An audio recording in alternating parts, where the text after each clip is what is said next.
আজকে আমরা ক্লাস 8-এর কোষে দেখি 5.3-এর যে উৎপাদক বিশ্লেষণের অঙ্কগুলো আছে সেগুলো করে দেখানোর চেষ্টা করছি। দেখো, তো এখানে রয়েছে, দেখো, একের দাগের অঙ্কটা, 6-এর দাগের একের অঙ্কটা, 1000 a³ প্লাস 27 b⁻6।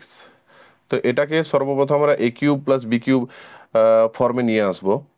তো কিভাবে আনবো না, 1000-এর ঘনমূল হচ্ছে 10,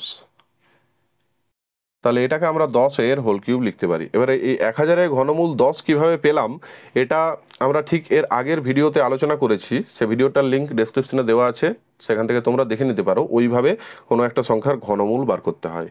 তাহলে এটাকে আমরা 10 এর হোল কিউব লিখলাম, প্লাস এটাকে আমরা 3b² তার হোল কিউব লিখতে পারি।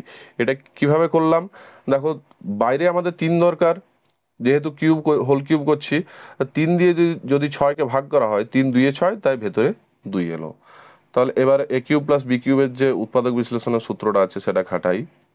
a plus B into a² minus ab plus b² সমান 10a প্লাস 3b ইন্টু, এটা হচ্ছে 100 a² minus 10×3 30 a b² plus 9 b⁴। এবার দেখো 2-এর দাগের অঙ্কটা, 1 মাইনাস 216 z³। 1টাকে আমরা 1-এর হোল কিউব লিখতে পারি। 216-এর ঘনমূল হচ্ছে 6, তাহলে 6z তার হোল কিউব সমান একইভাবে a minus B into a² plus A B অর্থাৎ 1 ইন্টু 6z প্লাস b² অর্থাৎ 6z এর হোল স্কোয়ার সমান 1 মাইনাস 6z ইন্টু 1² মানে 1 প্লাস 1 আর 6 গুণ হয়ে 6 6 6z প্লাস 6z এর হোল স্কোয়ার মানে 36z²।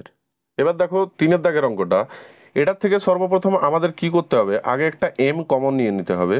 তো m কমন নিয়ে নিলে ভেতরে থাকে m³ মাইনাস 1 সমান এটা m, এখানে m এর হোল কিউব মাইনাস এটাকে আমরা 1-এর হোল কিউব লিখতে পারি।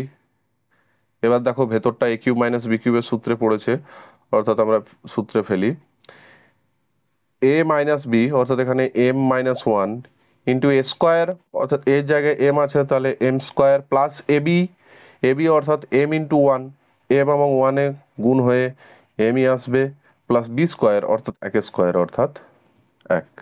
এবার দেখো 4-এর দাগের অঙ্কটা, এটা থেকে আমাদের সর্বপ্রথম 3 কমন নিতে হবে, কারণ এই দুটোর মধ্যে 3 এবং 192-এর মধ্যে কেউই পূর্ণ ঘন সংখ্যা নয়, অর্থাৎ এদের ঘনমূল নির্ণয় করা যাবে না। তাহলে আমরা আগে 3 কমন নিয়ে নিই দুটোর থেকে।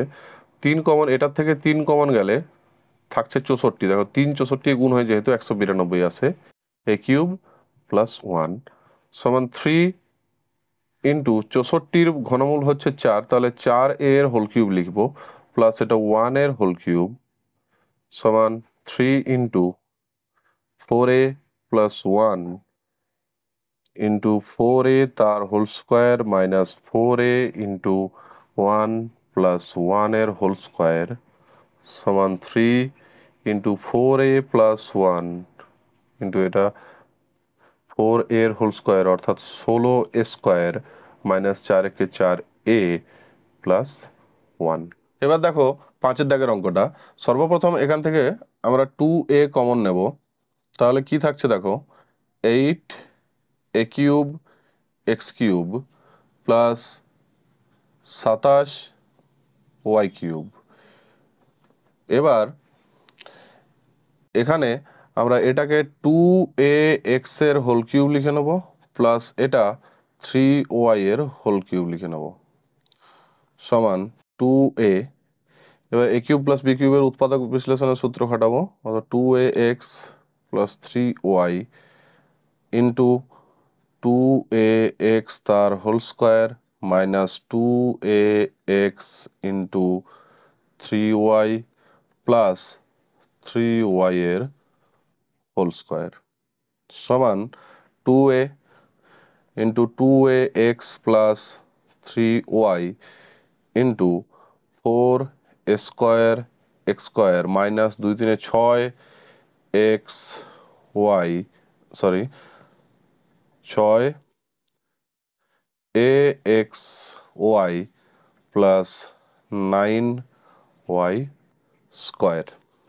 এবার দেখো 6 দাগের অঙ্কটা 729 a cube b cube c cube minus 125।